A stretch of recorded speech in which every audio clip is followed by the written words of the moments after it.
4. 전도와 영적 전쟁. 너희는 이 세대를 본받지 말고 오직 마음을 새롭게 함으로 변화를 받아 하나님의 선하시고 기뻐하시고 온전하신 뜻이 무엇인지 분별하도록 하라. 로마서 12장 2절. 우리가 전도를 시작하면 가장 먼저 부딪히게 되는 것이 악한 영의 방해입니다. 악한 영은 어떻게 해서든지 불신자들이 하나님의 자녀가 되는 것을 막으려고 하는 것입니다. 예수님께서 제자들을 전도하러 보내시기 전에 먼저 더러운 귀신을 제어하는 권세를 주신 이유가 바로 그것 때문입니다. 그렇다면 어떻게 전도 현장에서 마귀와의 영적 전쟁에서 승리할 수 있을까요? 1. 전도 대상자를 위하여 중보 기도를 해야 합니다. 다음 질문을 읽고 답을 써보세요. 고린도후서 4장 4절에서 이 세상 신이 불신자에게 어떤 역사한다고 했습니까? 마태복음 13장 4절, 19절에서 사람들의 마음에서 누가 말씀을 빼앗아 간다고 했습니까? 어느 목사님이 한 유명한 가수에게 예수님을 영접하라고 권면하자 그가 예수님을 영접하면 죄 지을 수 없지 않느냐라고 묻더랍니다. 그 말에 맞다 라고 대답했더니 자신은 죄 짓는 것이 너무나 좋아서 예수를 믿지 않겠다고 말했답니다. 마찬가지로 사람들이 복음을 거절하는 가장 중요한 이유 중 하나가 죄 짓는 것을 좋아하기 때문입니다. 죄의 종로를 타게 하는 것이 마귀의 역사입니다. 불신자들이 복음을 듣고도 받아들이지 못하는 것은 마귀가 그들의 마음을 혼미하게 하고 있기 때문입니다. 악한 영의 역사가 떠나가고 성령께서 마음을 열어주시지 않으면 그 누구도 복음을 받아들일 수 없습니다.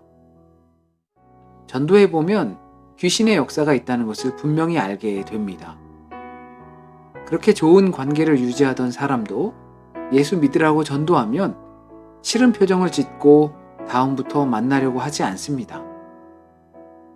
직장에서 전도하면 동료들로부터 따돌림을 당할 수도 있습니다.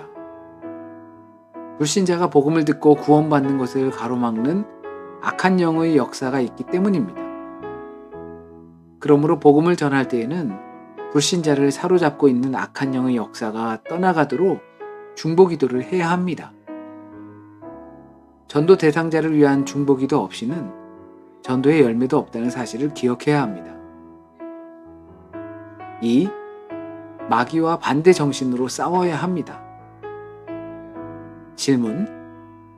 마태복음 5장 13절에서 14절에서 예수님께서는 제자들을 어떻게 부르셨습니까? 예수님께서는 제자들을 향하여 너희는 세상의 소금이요 세상의 빛이다 라고 말씀하셨습니다. 그리스도인들이 세상의 소금과 빛으로 살지 않으면 아무리 복음을 유능하게 전해도 결국은 전도할 수 없습니다.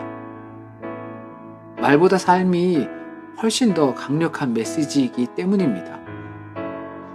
불신자들은 전도자의 말을 듣기 전에 그리스도인의 삶을 주목합니다.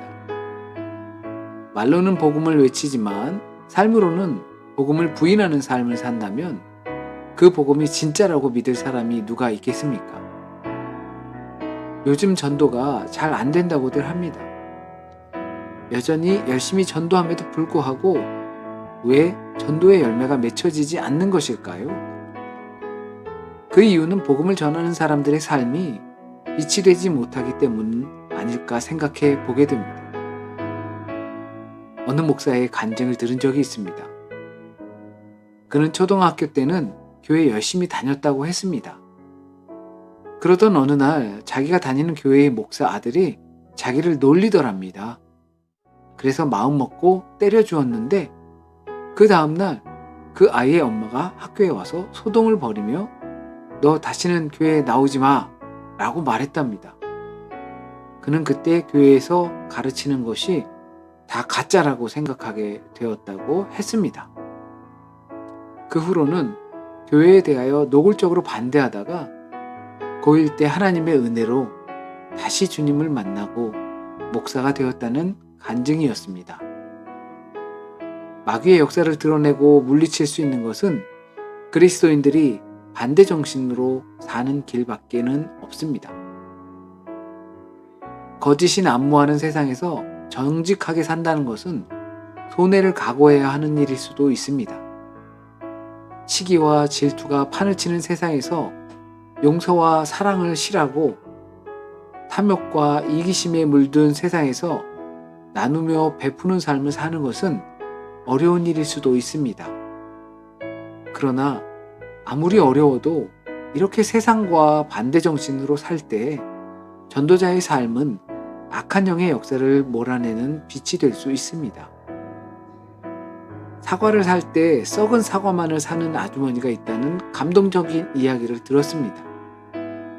이 아주머니는 시장에 사과 행상을 하는 분에게 사과를 샀는데 사과를 살 때면 항상 흠이 있고 상한 사과만 골라서 사갔습니다.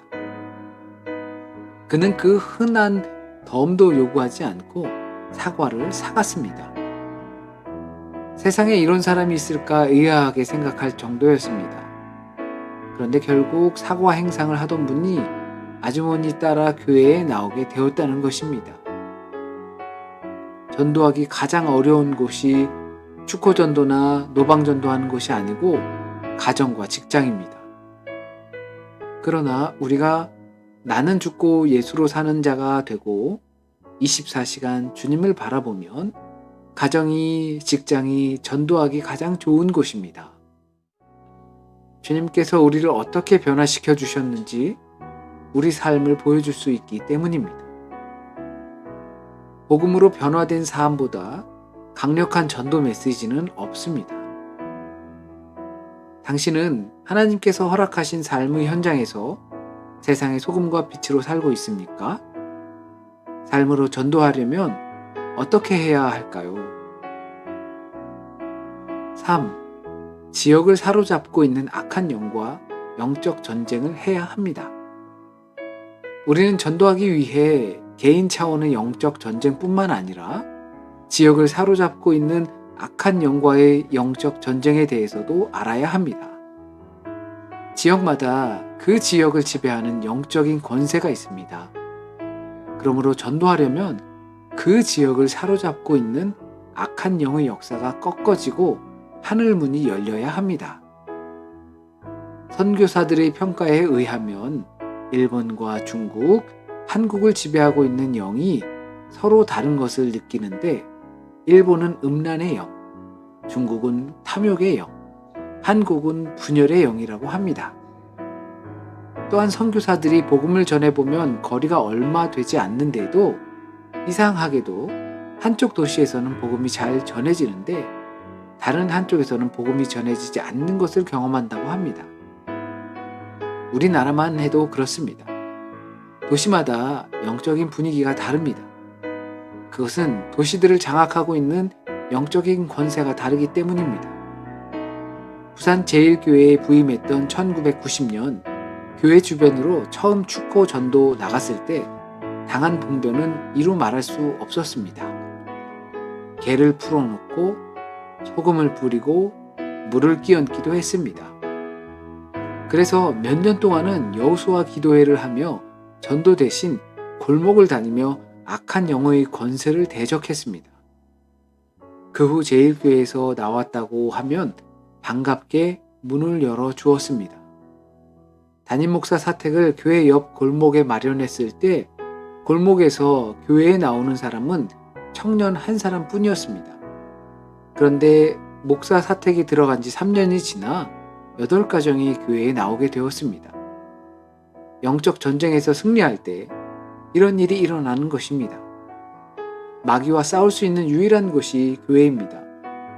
우리나라에는 도시와 지역마다 거의 교회가 있습니다. 우리가 섬기는 교회가 왜 그곳에 있는지 아십니까? 그 지역을 사로잡고 사람들을 지옥으로 끌고 가려는 영적인 세력에 맞서 생명의 복음을 전하기 위해 그곳에 있는 것입니다. 이 사실을 깨달으면 교회의 주변 환경을 바라보는 눈이 달라질 것입니다. 당신은 전도할 때 어떤 영적 전쟁을 경험했습니까? 그 경험을 써보세요.